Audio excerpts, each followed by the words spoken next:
So, thank you for being here again with us, and thank you for your resilience in a way, because it's the end of the afternoon. So we can now perhaps complete, enhance, deepen our understanding of what is at stake with the challenges of space surveillance.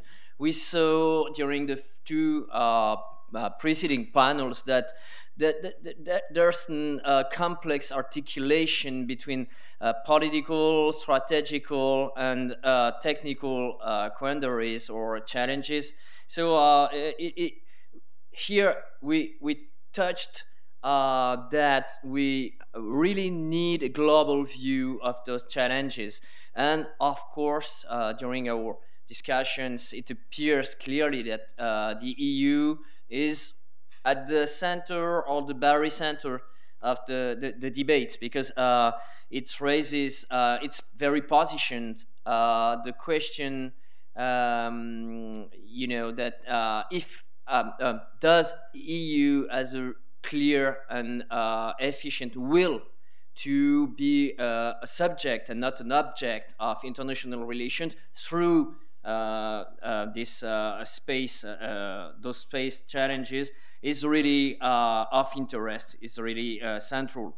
We noted also that Brexit was not, not a formal question. It's central because it's very political, and it gives us a lot of clues about what is at stake for coming years in terms of partnerships, alliances, and data sharing, sensitive data in the space domain. So a lot of things, a lot of challenges, a lot of research questions, and that was the aim of this of those discussions. So now it's time to complete or perhaps enlarge our understanding with this third roundtable.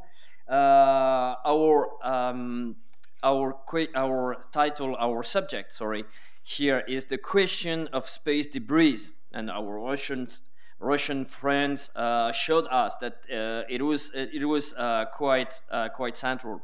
So the question of space debris, a factor of multilateral collaboration or global competition. So with us in this panel, we have Mathieu de Ramecourt. Thank you very much for being here with us, coming from Roma. So it's close and it's far. It's a middle place in terms of effort to come with us. Thank you very much. Mathieu de Ramecourt is a doctoral researcher, PhD student at the Center for the Law of Spaces and Borders here in Lyon. We will have with us Mr. Philippe Potter, and I'm really happy to speak with you, dear Philippe, because you are a friend of Lyon. In a way, you were some years ago here to discuss with us about the Trump administration and the challenges linked with this new Trump administration. So that was really interesting, and the students at this time were really in depth to you for your views on the subject. And so I'm really happy to have you again with us in Lyon on those space challenges. And Mr. Paul Szymanski, thank you again, because you are here with us since the very beginning of this week. We already discussed a lot, strategically speaking, and your views will be, I'm sure, really of interest for us in this panel, and just after, to conclude the keynote, our discussion. So it's time perhaps to begin this panel, and Mathieu de Ramecourt, the floor is yours for your presentation about space sustainability, challenging cooperation, emerging multipolarity. Thank you, Mr. Zajac, for the introduction, and congratulations to the EUSD for the unexpected timing of your space conference with the Russian ASAT test a few days ago, but also with a recent announced memorandum of understanding between New Zealand a few days ago and the Japanese-based Astroscale company for 3 missions of active debris removal. So the timing is absolutely perfect. So my speech will be about space sustainability, so challenging cooperation and emerging multipolarity. So orbital debris are artificial, so man-made objects, results of 60 years of pollutions from space activities. They are staying in the most crowded and used orbits, so in Leo around 800 kilometers, and in Geo around 35,000 kilometers. And they can stay for a very long time, decades, even at 1,000 kilometers. They are composed by a multitude of type of objects like desactivated satellites, launch vehicle upper stages, fragmentation from explosions, explosion from upper stages, explosion from satellites, fragmentation also from in-space collisions from satellites, in-space collision from debris, or in-space collisions from anti-satellite tests and satellites, mostly.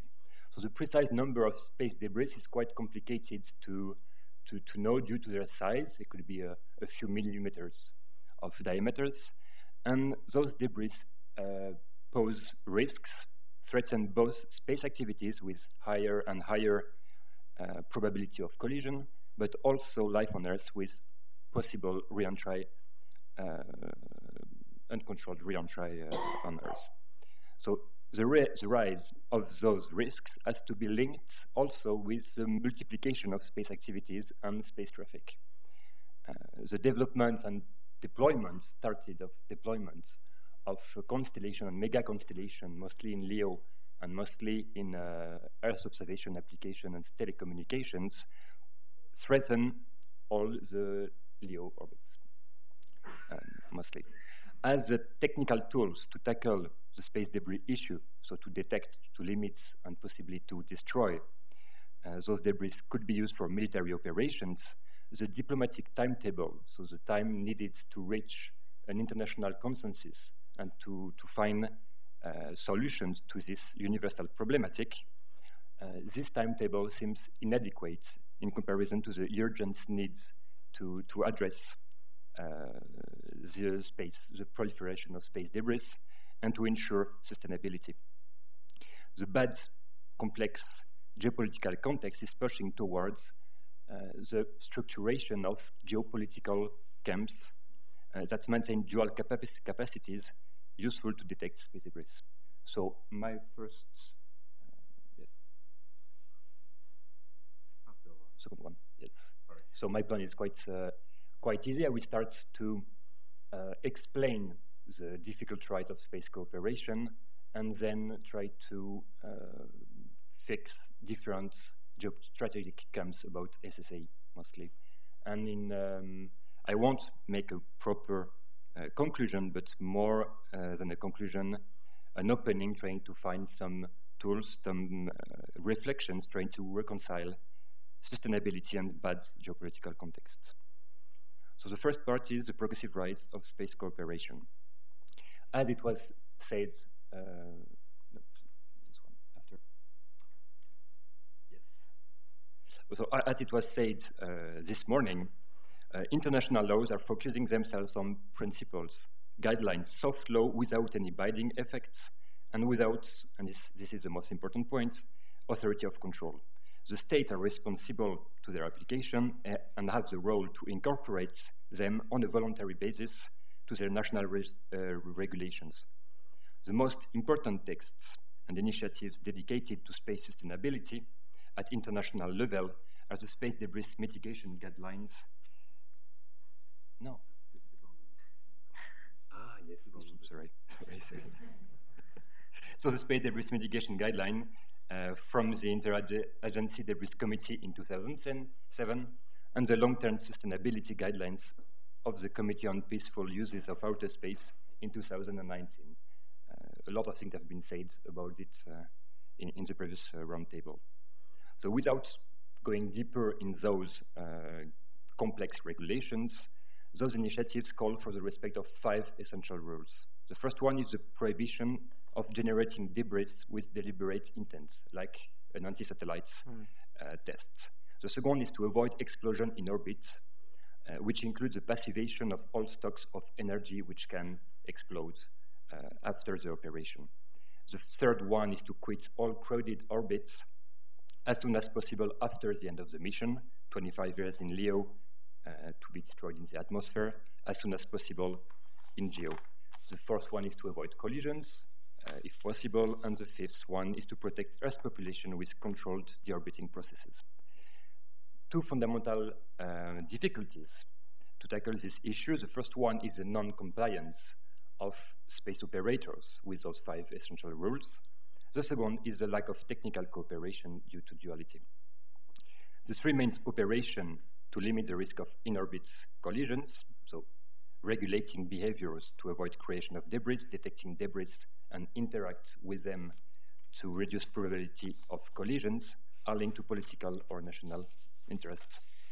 Space regulation, first, could have a structural impact on space commercial players. The competitiveness of those players could be threatened by additional costs and administrative procedures in a very rising competitive market. A state alone cannot regulate without expecting its commercial players to be tempted to develop themselves in another country. We were talking this morning about flag of convenience, and this is exactly the point. The second thing is anti-debris capabilities, which are able to interfere with debris, but could also interfere with anti-satellites, with satellites, so to become anti-satellite tools.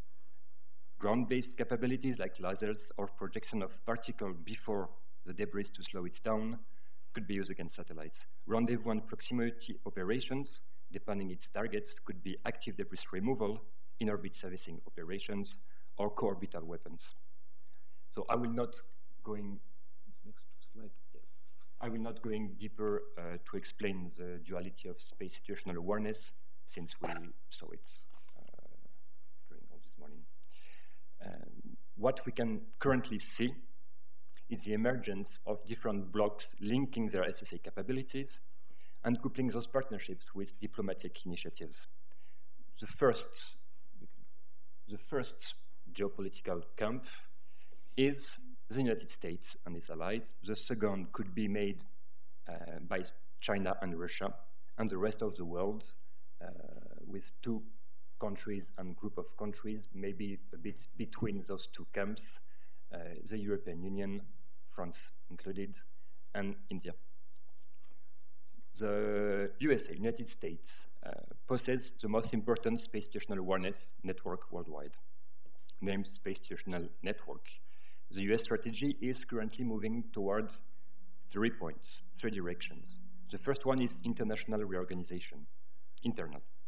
Since the Space Policy Directive number 3 in 2019, the Department of Commerce will be in charge of all space traffic issues, including the dispatching of conjunction data messages and close approach notification already currently dispatching by the DOD.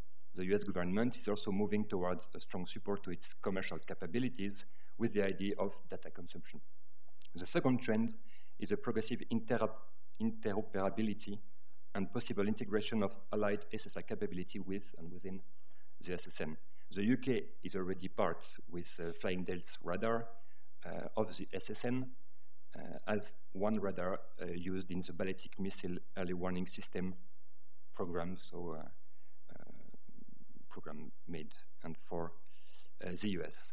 And some announcements in Australia and Japan goes into the same direction, so capabilities, Australian capabilities and Japanese capabilities will be used in very close collaboration to US one. The last one of the last trend is the diplomatic promotion of Artemis Accords, which are multilateral and non-binding treaty, but negotiated in a bilateral way between the US and each state 13 states joined the US in the Artemis Accords. For now, France made some declaration a few days ago that they will maybe join. So let's see. In those accords, you find some points about registration of space objects and sustainability. So in parallel of this first block, we can see that the rise of China and the continuation of Russia.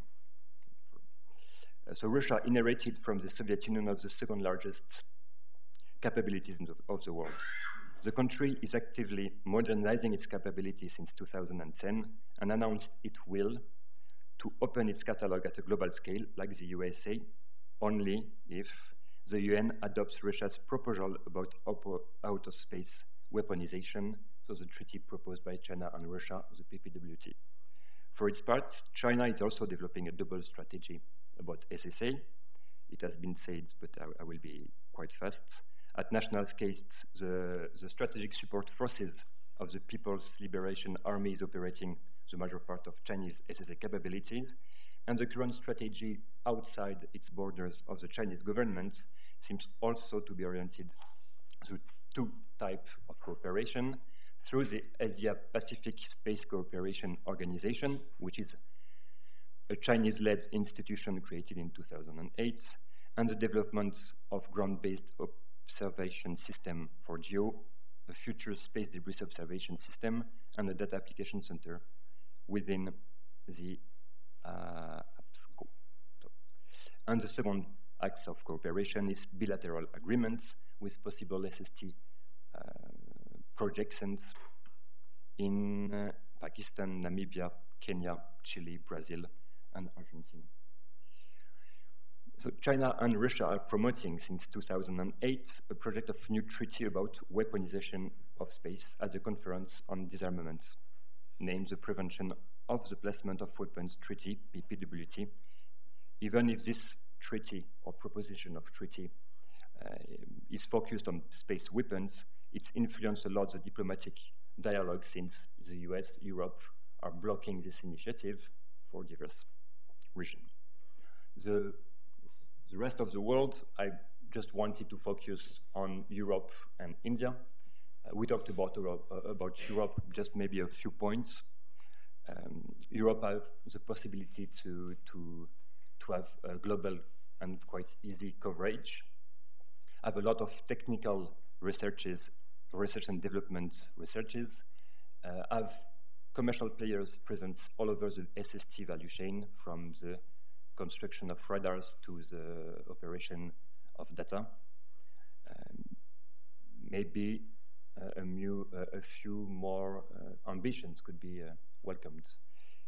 India, on the contrary, even with small financial capabilities, has strong ambitions of autonomy. The launch of the Nestra program after the mission Shaki in 2019, so 4 years after the first operation of the first radar, the MOTR, is a perfect illustration. So what's next?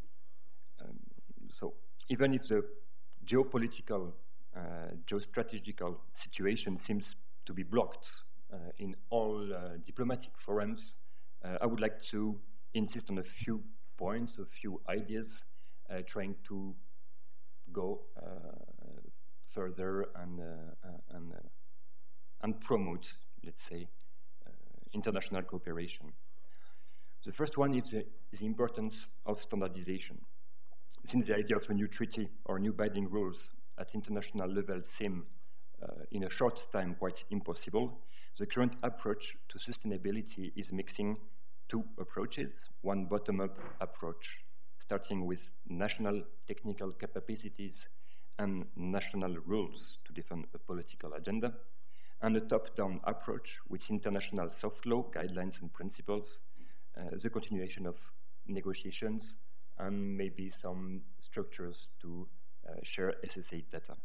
So in this process, standardization is a key, since it is purely technical, inspired by international soft law, and easily used into national legislations.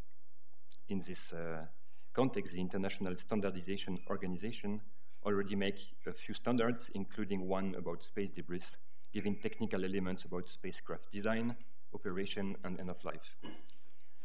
The second one is the manipulation of commercial ambitions in space. Yes. The rise of commercial players and the economic risk posed by space debris could be an opportunity to tackle the issue. Two possible incentive ideas to boost sustainable developments are often cited. The first one is the Space Sustainable Ratings of the World Economic Forum, developed in cooperation with the MIT, ESA, and will score space operation depending its ability not to create debris. This score could be, for instance, used into or incorporated by insurance companies while answering a space mission, or as a green taxonomy for financial operations. The second one is the promotion and public consumption of RPO capability, so active debris removal, and OSAM may be used with some funds raised with a tax on space activities. The last thing is the needed evolution of international institutions. The situation could not be completely resolved without an international and accepted regulation. The first step to reach such an organization is to develop tools for a consensual characterization of the space situation, and mostly the space debris. In sense, two international organizations are took as examples. The first one is the International Civil Aviation Organization, ICAO, and the second one is the World Meteorological Organization, WMO. Since we have some issues to regulate and to promote some norms in outer space, my bet is more on the WMO, meaning because this institution has the advantage to be dedicated to exchange, processing, and sharing of data. This institution could be a model for a slow and progressive evolution, why not, of the COPIOS. And this is my last words. Thank you for your attention, and I will be open for questions. Of course, and thank you very much for this presentation. I was really interested in particular by your geopolitical blocks and the kind of this geopolitics of space data and so on. And I'm sure that there will be questions about your really interesting presentation.